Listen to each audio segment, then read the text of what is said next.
Assalamualaikum warahmatullahi wabarakatuh. Pertemuan minggu kemarin kita sudah mempelajari sel volta. Sel volta itu merupakan salah satu jenis sel elektrokimia. Jenis sel elektrokimia yang lain adalah sel elektrolisis. Perbedaannya adalah pada prinsipnya. Sel volta mengubah energi kimia, dalam hal ini reaksi reduksi oksidasi, sehingga dihasilkan energi listrik. Sedangkan pada sel elektrolisis sebaliknya, dibutuhkan energi listrik sehingga dihasilkan energi kimia atau reaksi redoks. Persamaannya baik pada sel volta maupun pada sel elektrolisis, katoda merupakan tempat terjadinya reduksi dan tempat terjadinya oksidasi adalah di anode.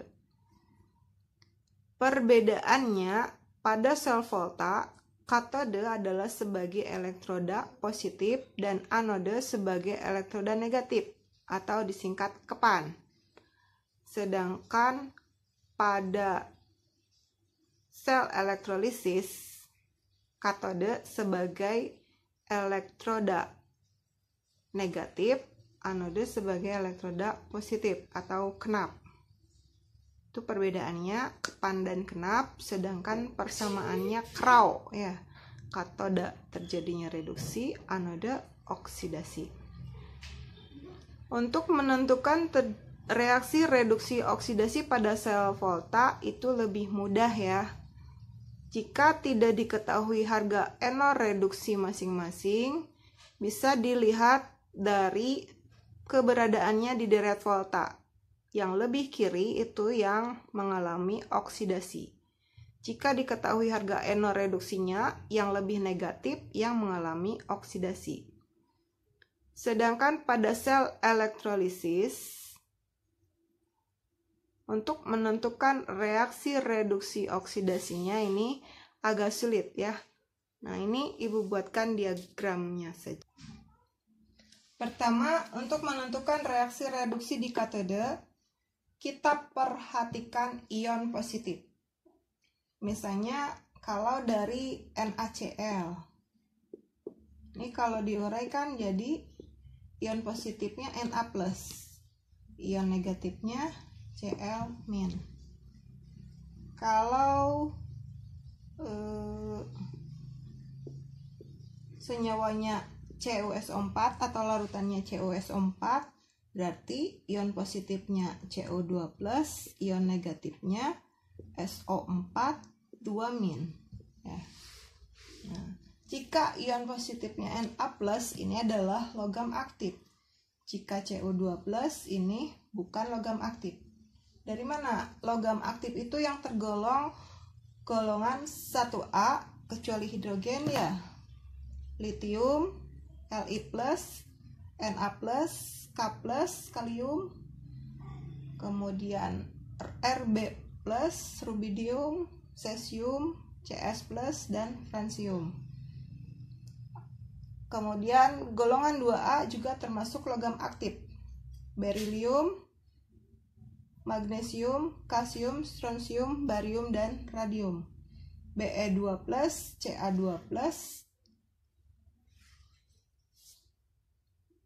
Sr2+, Ba2+, apa lagi? Mg2+, ya, itu termasuk logam aktif. Al3+, kemudian Mn, kisarannya dari +1 sampai +7, itu merupakan logam aktif. Nah, jika misalnya ion positifnya CO2+, itu bukan logam aktif, langsung CO2+-nya yang direduksi. Nah, reaksi reduksinya CO2+ menerima 2 elektron menjadi Cu. Sedangkan jika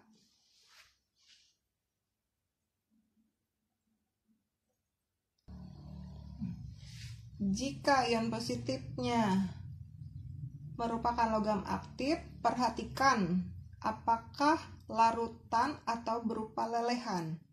Misalnya jika berupa lelehan NaCl, bedanya lelehan dan larutan, Kalau lelehan itu dicairkan ya, dilelehkan. Kalau larutan itu ditambahkan dengan pelarut air.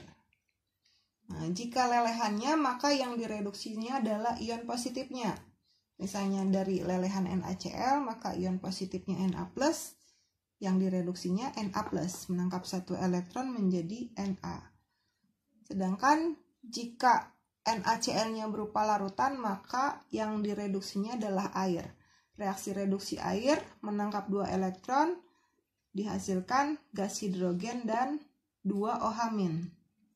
Jadi misalnya di sekitar elektrodanya ada gelembung gas, di sekitar katodenya, maka ini adalah gelembung gas hidrogen. Dan jika kita uji dengan lakmus merah, maka akan merubah menjadi biru karena ini dihasilkan suasana basa OH- ya, jika di katode.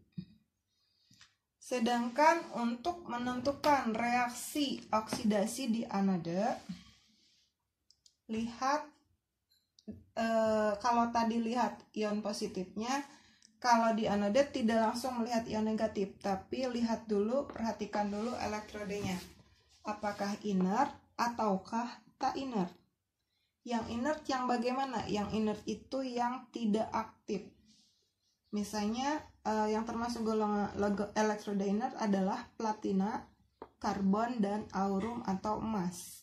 Atau kita singkat saja untuk memudahkan hafalan PT Cau ya. Nah, jika elektroda, logam yang kita celupkan ke larutannya, misalnya ini larutan, tadi katoda, ini anoda. Nah, jika logam atau elektroda yang dicelupkannya itu bukan inert atau tak inert, misalnya apa? Misalnya logam tembaga, logam besi. Nah, misalnya besi ini yang dicelupkannya elektrodanya, maka yang dioksidasinya adalah besi elektrodanya.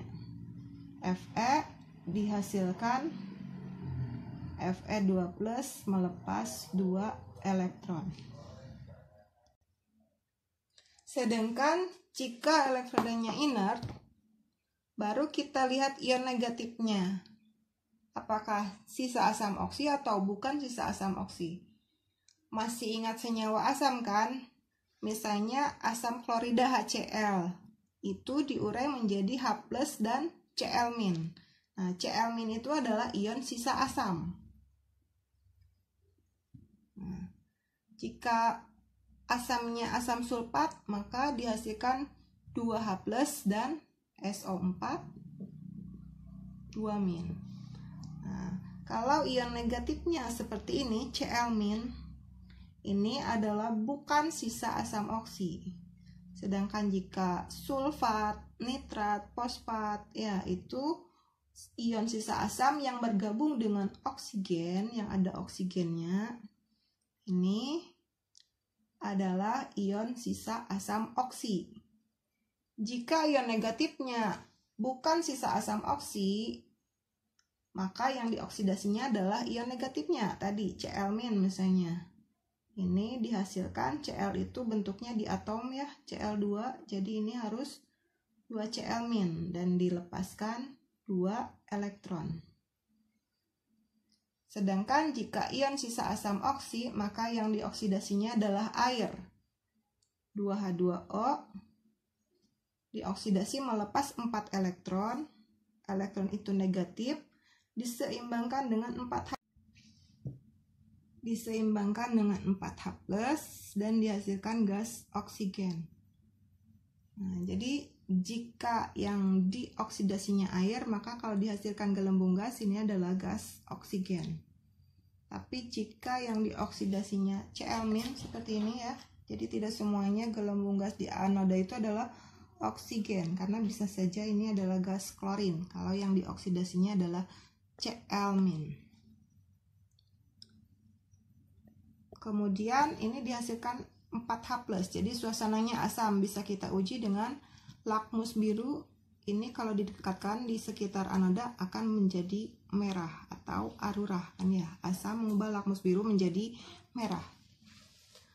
Demikian untuk materi reaksi elektrolisis kali ini. Untuk tugasnya nanti disatukan dengan hukum Faraday. Wassalamualaikum warahmatullahi wabarakatuh.